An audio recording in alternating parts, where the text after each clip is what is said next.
बिहार के नियोजित शिक्षकों के लिए बड़ी खबर निकल कर सामने आई है। आपको हम बता दें, बिहार के शिक्षा मंत्री विजय कुमार चौधरी ने बताया है कि जो नियोजित शिक्षक है उनको क्षमता एग्जाम अब 5 बार में देना होगा, जिसमें से 3 बार ऑनलाइन और 2 बार लिखित एग्जाम देने का प्रावधान दिया गया है। जो शिक्षक बता रहे थे कि उनको कंप्यूटर का यूज करना नहीं आता है, वो कंप्यूटर यूज करने में सक्षम नहीं है, उनके लिए यह सुविधा दी गई है कि वो 2 बार ऐसा भी एग्ज़ाम लिया जाएगा जिसमें जो एग्ज़ाम है वो लिखित होगा।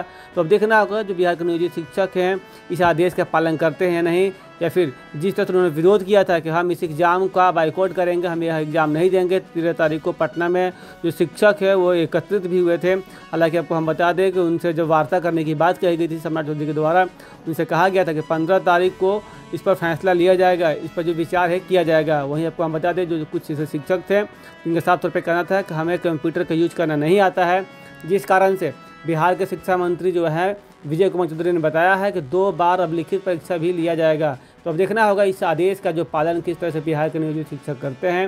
हालांकि आपको हम बता दें, शिक्षक वर्ग का एक ऐसा भी हिस्सा है जो इस एग्ज़ाम के खिलाफ है, वो चाहता ही नहीं है कि इस तरह के जो एग्ज़ाम है हमारे शिक्षकों को देना पड़े और हम दें, क्योंकि 30 से 40 साल से अपना योगदान देने के बाद उनसे जब एक क्षमता एग्ज़ाम लिया जा रहा है, जिस कारण से वो भयभीत है कि हमारे साथ हमें हटाने की हमारे पद से साजिश की जा रही है। तो अब देखना होगा इस आदेश का पालन जो है बिहार के जो नियोजित शिक्षक है वो किस तरह से करते हैं, या फिर जिस तरह से इस आदेश के आने के बाद जब लोग प्रतिक्रिया देने लगे और इसका विरोध करने लगे थे, उसी प्रकार ये नए जो प्रस्ताव दिए गए हैं 5 बार एग्ज़ाम देने का, उस पर भी उन लोगों की जो प्रतिक्रिया है वो विपरीत आती है। तो अब देखना होगा जो बिहार के नियोजित शिक्षक हैं वो किस तरह से इस आदेश को लेते हैं और इस पर अपनी प्रतिक्रिया किस प्रकार से देते हैं।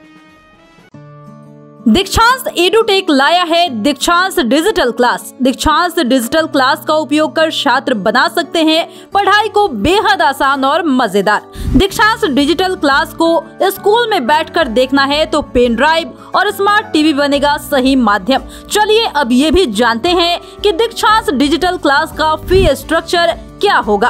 नर्सरी से लेकर यूकेजी के लिए 7,000, नर्सरी से लेकर दूसरी कक्षा के लिए 12,000, नर्सरी से लेकर 5वीं तक के लिए 18,000, नर्सरी से लेकर 8वीं तक के लिए 24,000, नर्सरी से लेकर 10वीं तक के लिए 30,000। अगर आपको डेमो करना है तो उसके लिए आप दीक्षांत डिजिटल क्लास के YouTube चैनल को विजिट कर सकते हैं। हमारे YouTube चैनल को सब्सक्राइब और Facebook पेज को लाइक करना ना भूले। धन्यवाद।